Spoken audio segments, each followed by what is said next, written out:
ஏண்டா ரஹீம், சும்மா அன்னைக்கு நான் உன்னை கோச்சிட்டு போனதாண்டி எனக்கு நீ இவ்வளவு பெரிய துரோகம் பண்ணலாமா? கூட வேற 10-15 பேரை கூட்டி போயிருக்க. சைட் அடிக்கிற என்ன சாதாரண விஷயமாடா? என்னாச்சுப்பா? திருடா, திரு.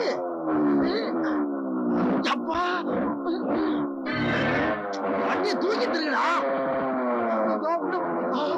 ரஹீம், புதையல்டா, புதையல். செலடா, தங்க செல. ஐயோ அப்பா. ஆமாண்டா, எல்லாம் தங்கம். சரி சரி, வண்டியில ஏறு, போலீஸ்ல ஒப்படைச்சிடலாம். இது போலீஸ்ல வண்டி ஒப்படைக்க போறியா? பேசாம வேலையை பார்த்து போப்பா. அவன் கஞ்சி கழி இல்லாம காஞ்சி கருவாடா தெரியுறா, போலீஸ்ல கொண்டு ஒப்படைக்க போறாருல. உனக்கு எல்லாம் பைத்தியமா பிடிச்சிருக்க? டேய், இது நம்ம கிட்ட இருந்தா தானே பைத்தியம் பிடிக்கும். வண்டியில ஏறு. எதுக்கு பைத்தியம் பிடிக்குது? அவன் கவர்மெண்ட் சொத்தையே கொள்ளையடிச்சு தெரியுறான். நமக்கு இந்த புதையல ஆண்டவனா பார்த்து கொடுத்திருக்கான். டேய், பூமிக்கு அடியில இருக்கிற சொத்தெல்லாம் அரசாங்கத்துக்கு சொந்தம்டா. அதெல்லாம் ஒண்ணுல தரம்பியாரா? அடிங். எனக்கு சொந்தக்காரங்க இருக்காங்க. கையில வேலையில வச்சுக்காத. இந்த உனக்கு உன கொண்டு போ, நீங்க வச்சுக்க போ. சாவா ஏறு. முடியாது. அட போய் அவன தெரியாது. ஏறா.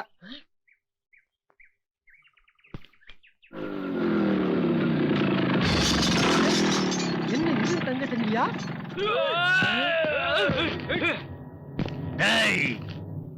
தம்பிகளா, என்ன சிலைகளை அப்படி கொடுத்துருங்கப்பா. நாங்க தான் நேற்று ராத்திரியில புதைச்சி வச்சோம். இன்னைக்கு ராத்திரி வந்து எடுக்கலாம்னு அதுக்குள்ள உங்க கையில கிடைச்சிருச்சு. மரியாதையா கொடுத்துருங்கப்பா. அது சரி, இதெல்லாம் உங்களுக்கு எழுதியா வச்சிருக்க? அதனால என்ன, இனிமே எழுதிருவோம்.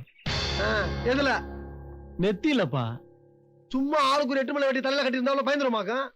போங்கடா. கொண்டு அவர் கையில தான் இருக்கு. இந்த காரியத்தை அவர் தான் செஞ்சிருக்கணும். அத மறைக்க ஏதோ செய்யறாரு. இவ்வளவு நேரம் ஆகி அவர் வரல, பாத்தீங்களா? அதுவும் தெரியல.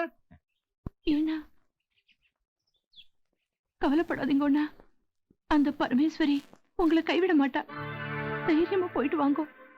ஈஸ்வரி, இவ்வளவு காலத்துக்கு அப்புறம் திருட்டு பட்டம் கிடைச்சிருது. அப்பா,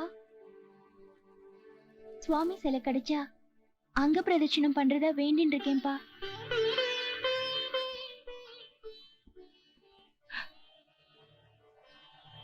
சீக்கிரமா போயிட்டு வாங்கோ. ஐயா, சாமி சிலை கிடைச்சிருச்சுங்கய்யா. எப்படி கிடைச்சது? போலீஸால பிடிக்க முடியாது திருடங்களை ஏத்து விட்டு தம்பி பிடிச்சு கொடுத்துருக்கியா? யாரு? இந்த ஏத்தி விட்டு தம்பி ரஹீம் தாயா. இதோ தம்பியே வந்துடுச்சு.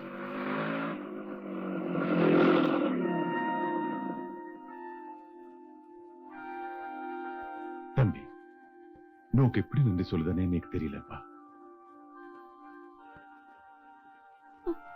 நீ அந்த அம்பாளோட கிருபையால 100 ஆயுசுக்கு நல்லா இருக்கணும்ப்பா. பெரியவா சின்னவா கால விடப்படாது.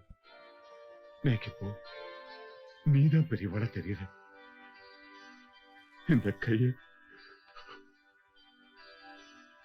சார், என்னது பெரிய வார்த்தையெல்லாம் சொல்றீங்க?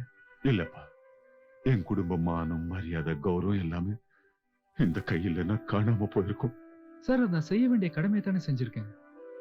ஐ மீன், மனுஷனுக்கு மனுஷன் செய்யற உதவி தானே. தம்பி, ஓ நல்ல மனசுக்கு நீ நல்லா இருப்பேப்பா.